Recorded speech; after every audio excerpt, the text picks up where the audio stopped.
ಆತ್ಮೀಯರೇ ನಮಸ್ತೆ.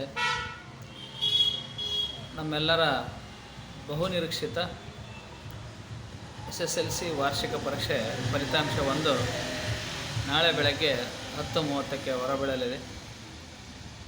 ಈ ಒಂದು ವಿಡಿಯೋ ಮಾಡೋ ಉದ್ದೇಶ ಏನಂದರೆ, ಪ್ರತಿ ವರ್ಷಕ್ಕಿಂತ ಈ ವರ್ಷ ವಿಭಿನ್ನವಾದ ರೀತಿಯಲ್ಲಿ ಪರೀಕ್ಷೆಯನ್ನು ನಡೆಸಲಾಗಿತ್ತು. ಇಂದಿನ ವರ್ಷಗಳಿಗೆ ಹೋಲಿಸಿದರೆ ಈ ವರ್ಷ ರಾಜ್ಯಾದ್ಯಂತ SSLC ಫಲಿತಾಂಶ ಕಡಿಮೆ ಬರುವ ಒಂದು ನಿರೀಕ್ಷೆ ಇದೆ. ಆದ್ದರಿಂದ ಎಲ್ಲ ಪಾಲಕರಲ್ಲಿ ನನ್ನದು ಒಂದೇ ಮನವಿ, ನಿಮ್ಮ ಮಕ್ಕಳ ಪರೀಕ್ಷೆಯ ಅಂಕಗಳನ್ನು ಏನೇ ತೆಗೆದುಕೊಂಡರೂ ಅದನ್ನು ಅತ್ಯಂತ ಸಂತೋಷದಿಂದ ಸ್ವಾಗತಿಸುವುದರಿಂದ ನಿಮ್ಮ ಮಕ್ಕಳ ಆತ್ಮವಿಶ್ವಾಸ ಹೆಚ್ಚಾಗುತ್ತೆ.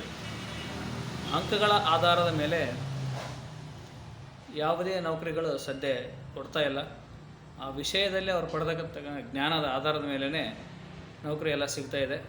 ಕೇವಲ ಅಂಕಗಳು ಒಂದೇ ಮಾನದಂಡವಲ್ಲ.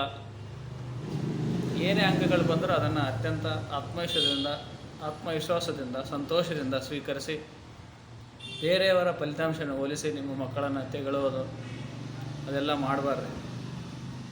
ಖಂಡಿತ ಈ ವರ್ಷ ಏನು ಫಲಿತಾಂಶ ಬರುತ್ತೋ ಅದು ನಿಮ್ಮ ಮಕ್ಕಳ ಒರಿಜಿನಲ್ ರಿಸಲ್ಟ್ ಆಗಿರುತ್ತೆ. ಈ ವರ್ಷ 9ನೇ ಕ್ಲಾಸಿಂದು 8ನೇ ಕ್ಲಾಸಿಂದು ಪಕ್ಕದ ಮನೆಯವರು, ಆ ಮನೆಯವರು, ಈ ಮನೆಯವರು ಅಷ್ಟು ತೊಗೊಂಡ್ರು ಇಷ್ಟು ತೊಗೊಂಡ್ರು ಅಂತೇಳಿ ಹೋಲಿಕೆ ಮಾಡಿಕೊಳ್ಳದೆ ನಿಮ್ಮ ಮಕ್ಕಳ ಫಲಿತಾಂಶವನ್ನು ಅತ್ಯಂತ ಆತ್ಮೀಯವಾಗಿ ಸ್ವಾಗತಿಸಿ ಮತ್ತು ಅಭಿನಂದಿಸಿ, ನಿಮ್ಮೆಲ್ಲರ ಮಕ್ಕಳ ಭಾವಿ ಭವಿಷ್ಯ ಸುಂದರವಾದ ಹೂದೋಟದಂತೆ ಹರಳಲಿ ಎಂದು ಆಶಿಸುತ್ತಾ, ಅಂಕಗಳು ಒಂದೇ ಮಾನದಂಡ ಅಲ್ಲ ಅನ್ನೋದನ್ನು ದಯಮಾಡಿ ಎಲ್ಲ ಪಾಲಕರು ಇದನ್ನು ನೆನಪಲ್ಲಿ ಇಟ್ಟುಕೊಂಡು ನಿಮ್ಮ ಮಕ್ಕಳ ಫಲಿತಾಂಶವನ್ನು ಸ್ವಾಗತಿಸಿ ಅಂತ ಹೇಳ್ತಾ ನಾನು 2 ಮಾತುಗಳನ್ನು ಮುಗಿಸ್ತಾ ಇದ್ದೀನಿ.